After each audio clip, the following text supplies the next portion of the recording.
Okay, welcome back.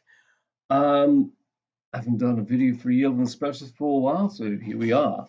This video is going to be on the general tangent function from chapter 4a. I've got the textbook here in front of me.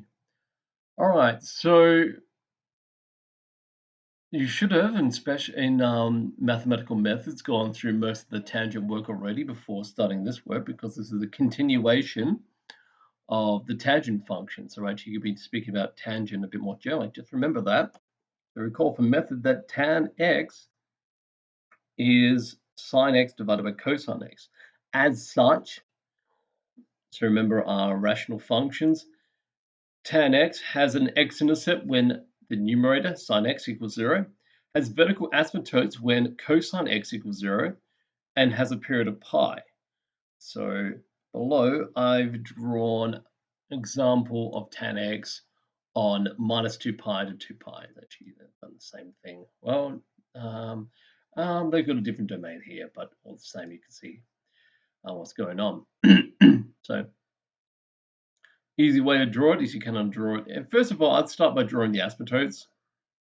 So asymptote of tan x, start by drawing pi on 2, just a little dotted line down that way, and then draw them every pi plus or minus integer pi away from that, unless you've got some other change in the domain. And if you change the domain or horizontal displacement, they're going to move too. So just be aware of that. But we'll discuss that a little bit later on.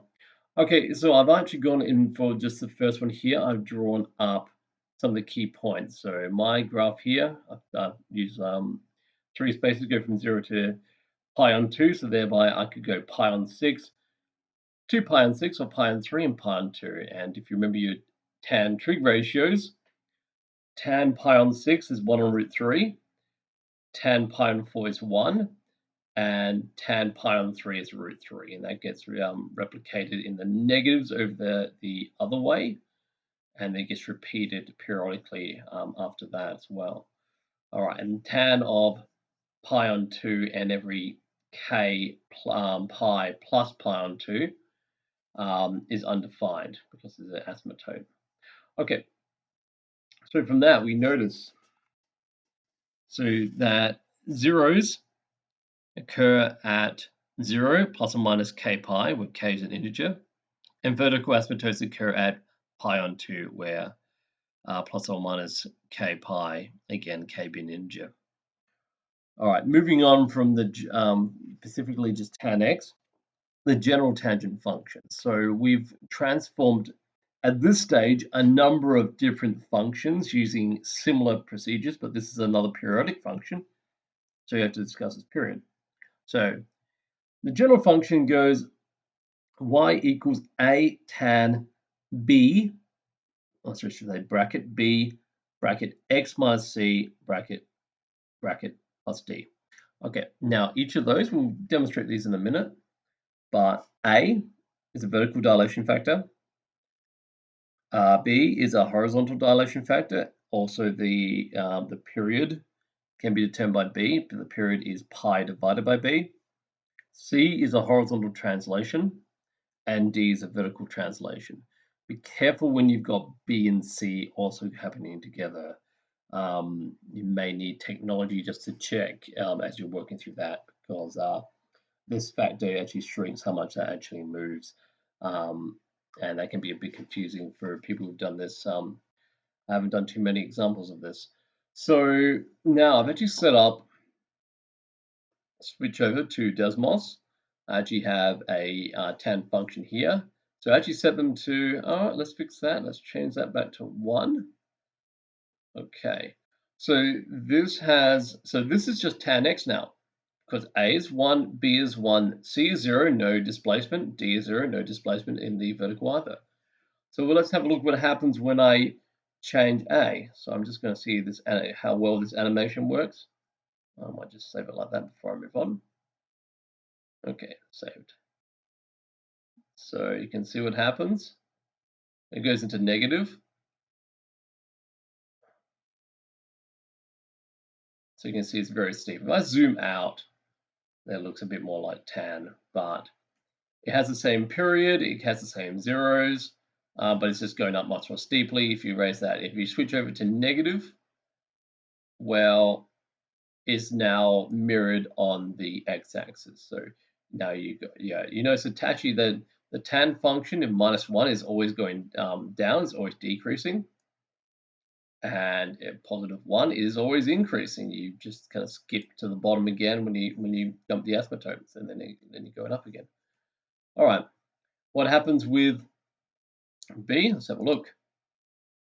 All right, so you shrink the period and then increase the period. We're not terribly interested in the negative. That's a little bit. So we're not actually covering even and odd functions, so probably only considering positive values for B. You might see something like 1/2. You can see now this is a lot wider.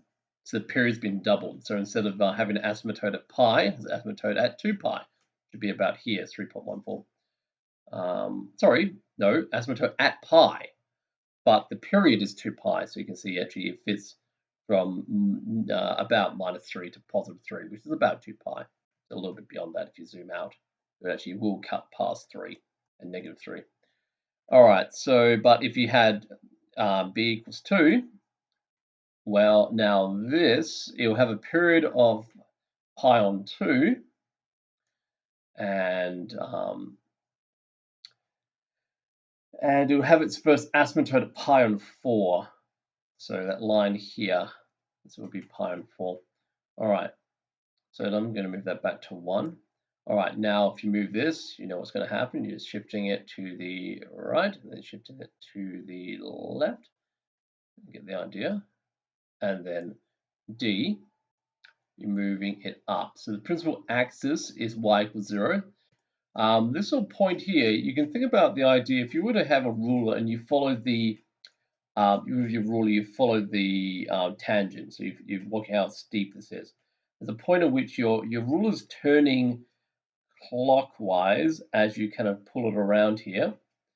And then, so it'd be that point there, and then you start swinging it so back up. So you can see the gradient is decreasing and then increasing. It might be a bit more obvious if I was to make that a small fraction. Okay, so that's a bit more obvious. So imagine you hold a ruler up and you're pulling it, and you're holding it to how steep the function is at any point. So it's flattening out.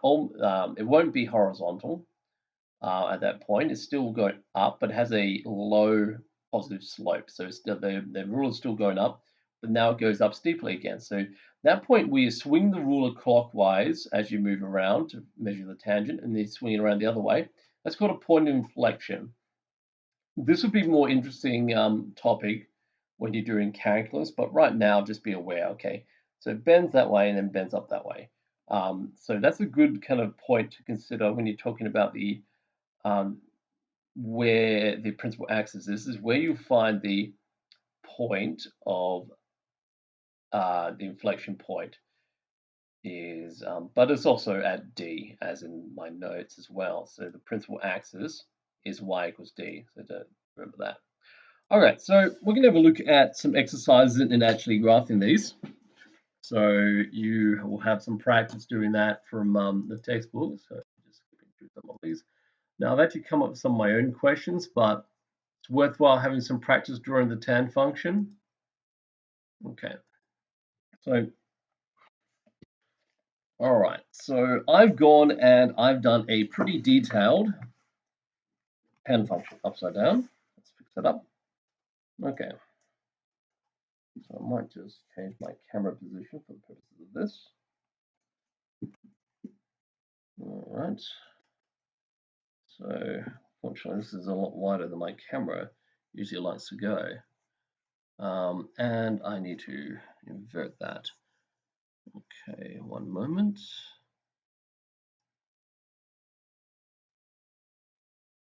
All right, that is, there we go. All right, so let's turn this around a bit. I think I need to invert both. There we go. So tangent functions. And it's about almost as zoomed out as I can. So don't want lean it in a little bit more.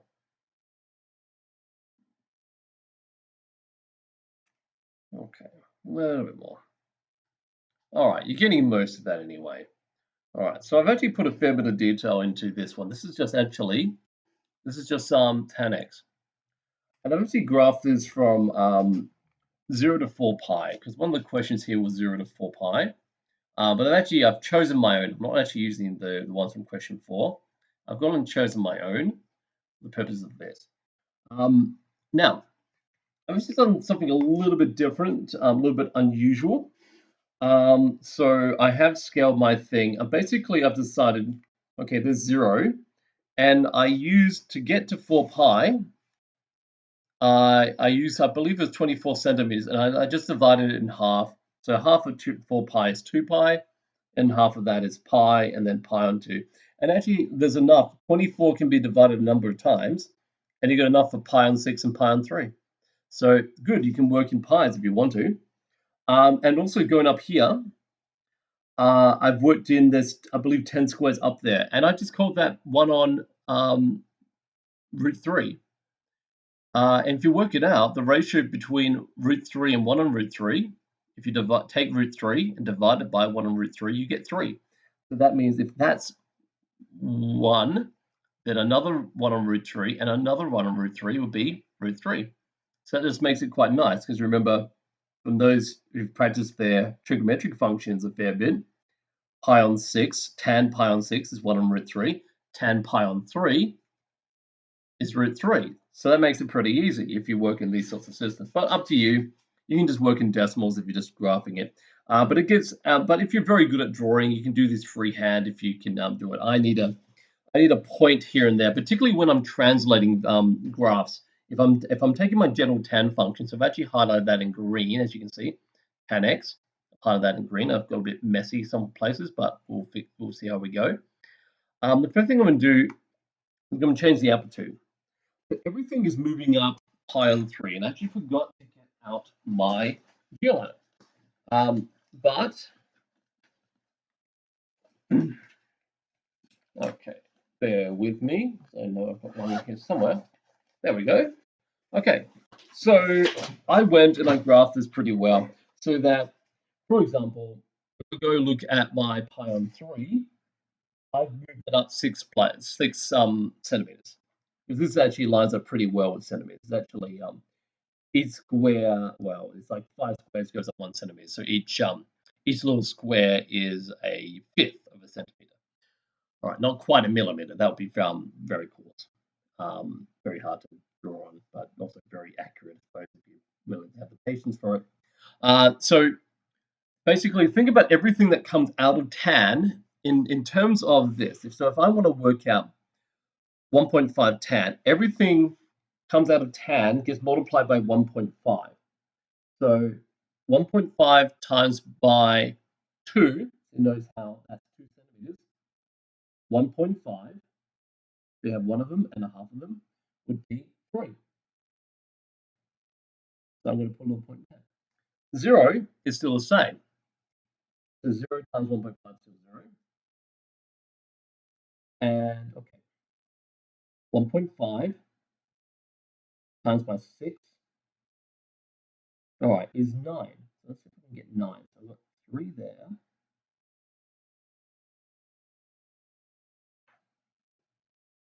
So go up the same line. Okay. So see, it's going to come out is steeper. Mind you, actually, if I use the highlighters as liberally as I did there, it's going to be hard to tell the difference. Because, okay, it's just a little bit steeper. And likewise here, I might just draw this up. So just remembering those numbers. All right, that's 3.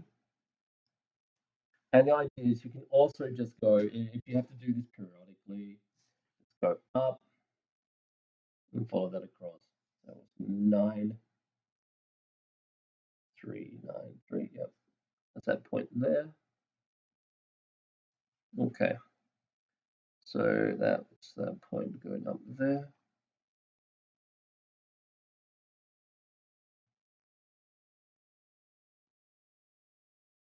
There we go.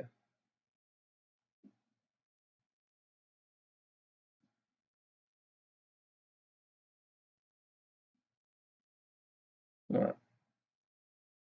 And likewise going down. So I said that's 6. We just have to go down another 3. And if I'm confident with that, I got that right. Yes, then I'm just going to translate that across. So maybe I'll move the camera so you can see what I'm doing downwards. All right, and that gets repeated every pi. So going down from here down to that same line. So line that up. Okay, that's here. Okay, down, and likewise down. And once you've done this a few times, you get some practice. Now, this one got a bit messy, but you get the general idea. Okay. And repeat that with this one. Okay, and hopefully you can see all this. So you see this tan function is going to be steeper, as we suspected. Okay. So moving that across there and there. And finally, just get the ones at the top. So I'm just using these as a guide. I don't draw very well freehand, so having a point. See, that's almost like going straight vertical now, so this is going to be hard to draw over the top of, but you get the general here. Yeah, this wasn't the greatest one. Okay. And I actually drew the red over there, so I'm going to go over the top with my other line with that one. So try to fix this one up, but it's a bit messy. Okay, so I'm freehand draw these ones. Okay, so going down a lot faster. Still going through 0, coming through there, down, whoops, a little bit too,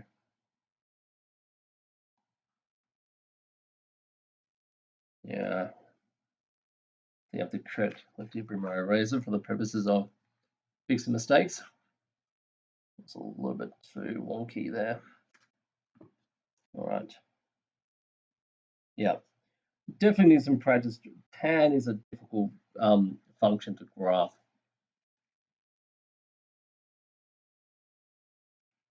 Because of the asymptotes. That one looks a lot better because it's actually distinct from the other one, particularly if I fix that part up. And this one looks kind of distinct. And it terminates here because I've said I'm going to go to pi.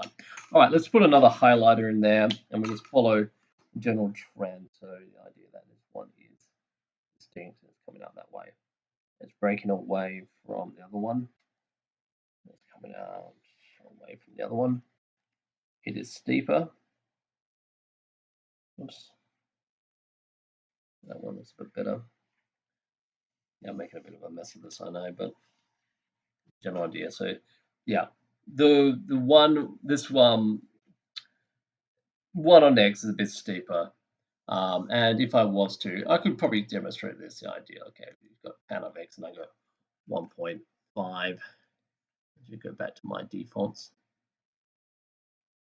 which I'll just turn that up. Just to kind of check, you can just go back and check these 1.5x versus tan X.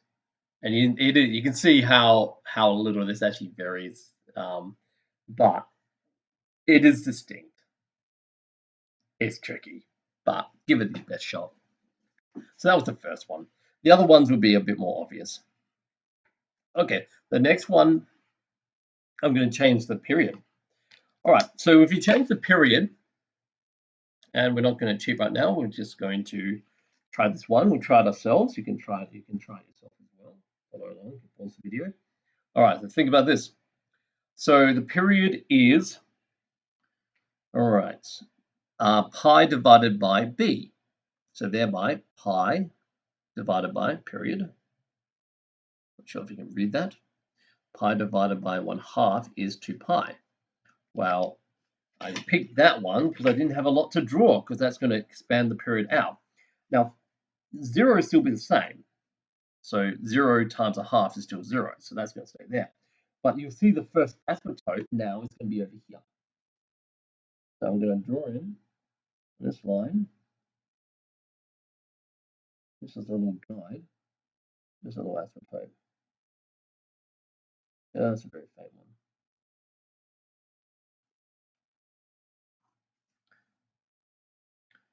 And okay.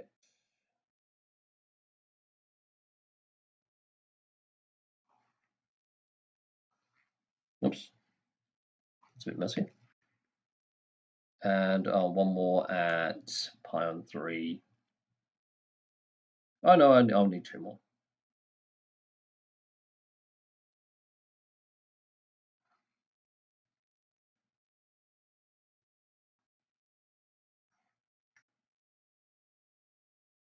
I'm finding one here. Okay.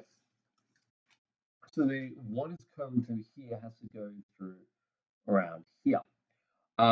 Way to think about it is also, if you like, think about because you double the period, it's also a doubling of the dilation. So if you want, if that's 2, you see that's 2 centimeters at that point there, going back to our green, which is our original one, we're going to go up 4.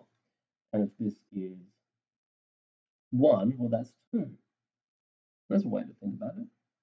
And then I'm not going to keep doing this. I'm just going to kind of eyeball it from here now. It's probably going to get messy, but we get the idea. So we're going to get something like this.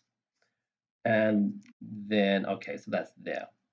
Now this is going to start. So basically now my next one will start on the other side here. It's going to have a 0. So now the period, the 0 is going to occur at, so the asymptote of pi. No, sorry. The next 0 is going to occur at 2 pi. I don't actually done too many asymptotes. Pi on 2 has now moved to pi, but then all the asymptotes occur. Sorry, I've done too many asymptotes. My mistake. So the first asymptote is at pi, but they occur 2 pi after that. All right. So then that's actually a 0. 3 pi is an asymptote, and that's not an asymptote. That's a 0. All right. All right. So I'm going to eyeball it from here on out. So basically, okay, I know I go through here. Now draw. Let's just raise it a little bit. Okay. So eyeballing, I'm just going to go through like this. All right, so something like this. Okay, just eyeball it. So not to waste too much time on this. And the final one, okay, so 3 pi is an asymptote, and that is a 0. So I'm going to go down from the bottom and then come up and meet this up here. Okay, now, so let's have a look at that graph. And I'm going to, it's too big. Hard to get all of it in the camera, but it's pretty neat. But you get the idea. Okay, so this is swinging out, and that's kind of swinging out like that. Okay, it's dilated horizontally. Let's give it a color. All right, so that one's gonna have a yellow.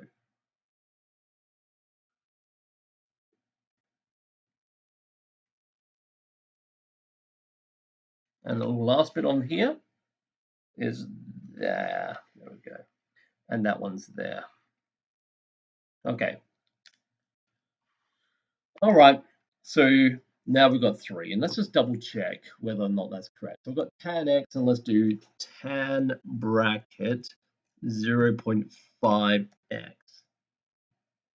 Yeah, pretty much. I might even just kind of, well, zoom. Yeah, that's pretty much what we're seeing going forward. So I've got different y scaling. This y scaling is actually quite big, but that's all right. Okay, now the last one I'm going to do is here. Tan x. I haven't actually done a horizontal dilation. I'm just going to just end with a vertical dilation. That's going to be the last one I do.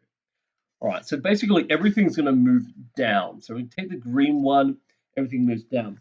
Now I made a scale where pi on 1 on root 3 was 2 centimeters up. So basically everything moves down by 2 centimeters from the green graph. So which actually means that's there, this is here, and then this point is actually between the two of them. Okay, so my principal axis is basically here, which I might just draw for the purposes of this. And I might get lazy again and try to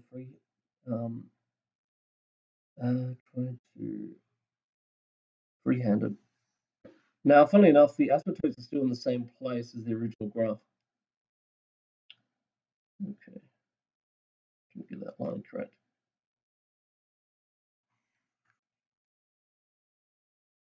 No, you probably should do that with a dotted line, but that's all right. I'm just done this anyway.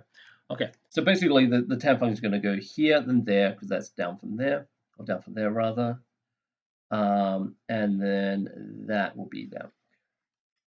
This has the same period, so it's just going to go up. Basically, it's going to, yeah, almost about half, estimate it about there.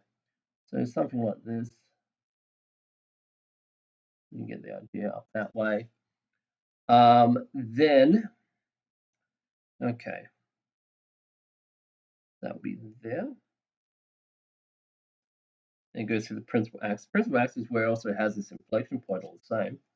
So it'll start off lower, come through its principal axis, come through there.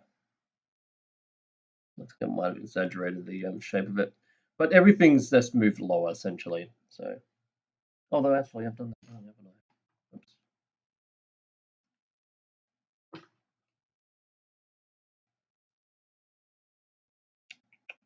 No, that was wrong. Okay, that is now. That's here. Yep. So that should be lower than the green. It goes through there, up through here.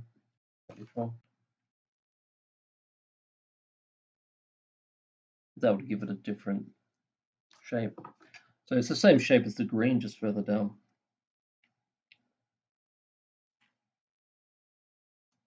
Starts lower, ends lower, and so on and so forth. So I think I might even just leave it there. Let's just demonstrate that one again. Okay, so we compare that one. If we do tan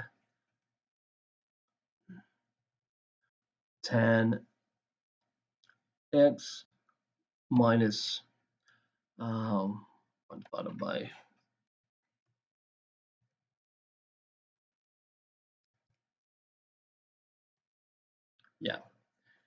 if we zoom in and you get the idea, it's like it's been shifted down. You can look at any particular point and it's been moved down. Yeah. But chances are you're probably going to get something a little bit more. I just happen to pick like 1 on root 3 because that's how I chose to do my y-axis. If you do something a little bit more conventional, okay, you've got 10x minus 2.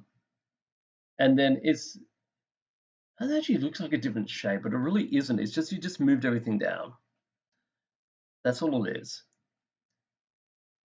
So just kind of, I don't know, look at it.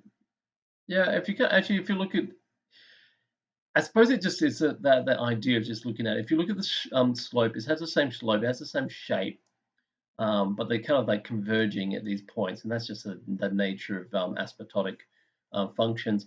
But it is basically just you take that graph and just shift it down, and it's the same graph, just down 2 places. So that's general tan functions, all I was going to cover in this video. So I might just leave it there because it's only a short chapter. All right, catch you next time.